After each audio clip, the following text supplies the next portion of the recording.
The Grand Council of the United Stellar Federation had convened for what was supposed to be a routine meeting. Representatives from 17 spacefaring civilizations sat in their designated chambers, their various anatomies accommodated by specially designed seats. Admiral Vorks, a tall, slender being with iridescent scales, stood at the central podium. "We've made contact with a new species," Vorks announced, his voice translated simultaneously into the 17 languages of the Federation. Their technological advancements suggest they are ready for first contact protocols. Captain Lee, the human representative, shifted in her seat. This was the first she heard of a new species discovery. Usually, the Exploration Division kept her informed. "What do they call themselves?" she asked. Vorks's translator hesitated. "That's part of the confusion. They call themselves humans." The chamber erupted in murmurs. Captain Lee stood up. "That can't be right. We are humans." Vorks nodded. "Yes, they appear physically identical to your species, though they have never ventured beyond their star system. They inhabit the third planet of a yellow star in the Orion Arm." "Earth?" Captain Lee asked, disbelief in her voice. "No," Vorks replied. "They call it ground." The discovery of another human population living on a planet they simply called ground sent shockwaves through the Federation. A delegation was quickly assembled, with Captain Lee leading the human contingent. Their ship, the FSS Discovery, entered orbit around ground 3 weeks later. The inhabitants had detected their approach and were sending radio signals in a language that Federation computers identified as nearly identical to ancient English. Captain Lee felt a strange sense of déjà vu as she prepared for the landing.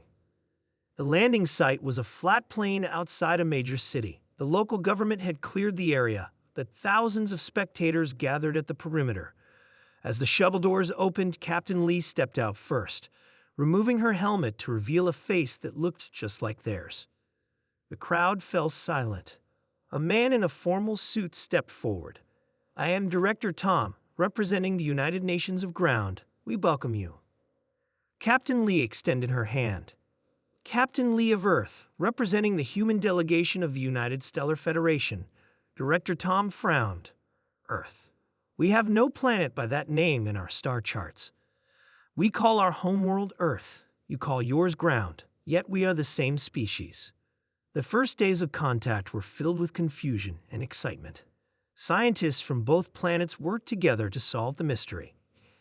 DNA analysis confirmed they were indeed the same species, with only minor variations that could be explained by several thousand years of separate evolution.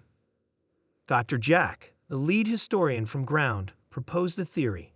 "Our oldest legends speak of the Great Division. When our ancestors arrived in massive vessels, the journey had taken generations, and when they landed, many wanted to remain. Others wished to continue exploring. Perhaps your ancestors were the ones who continued on."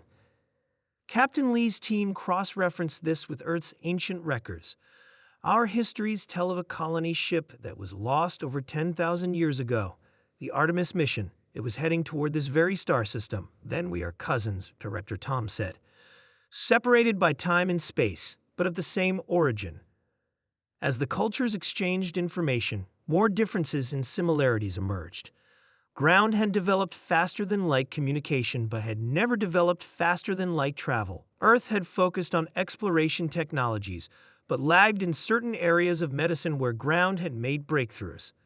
The people of Ground were fascinated by the other alien species in the Federation. They had always believed other intelligent life would exist but had never made contact. Admiral Vorks visited the planet and was received with curiosity rather than fear. "Your people are remarkably adaptable," he told Captain Lee. "Most species experience significant cultural shock upon first contact. We've had 10,000 years of science fiction preparing us for this moment." Director Tom laughed. "Both our worlds, apparently." The integration of Ground into the Federation proceeded smoothly, but not without challenges. Some Federation members expressed concern about having 2 human worlds with equal representation. Others worried about the military implications of doubling the human population in galactic politics. At a private dinner with Captain Lee, Director Tom expressed his own concerns. We've been isolated for so long, developing in our own direction. We don't want to simply be absorbed back into Earth's culture. Captain Lee nodded. Earth has changed, too. We're not the same people who launched the Artemis. Both our worlds have unique contributions to make. 6 months after first contact, the Federation Council reconvened to vote on Ground's membership application. Captain Lee and Director Tom stood together at the podium.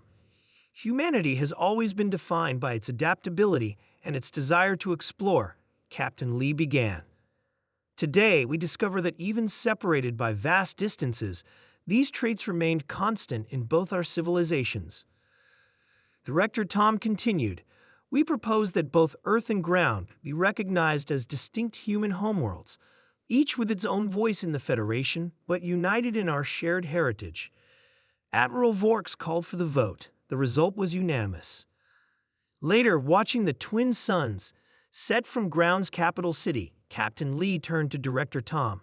You know, it's still strange to me that with all your technological advancements, you never gave your planet a more distinctive name.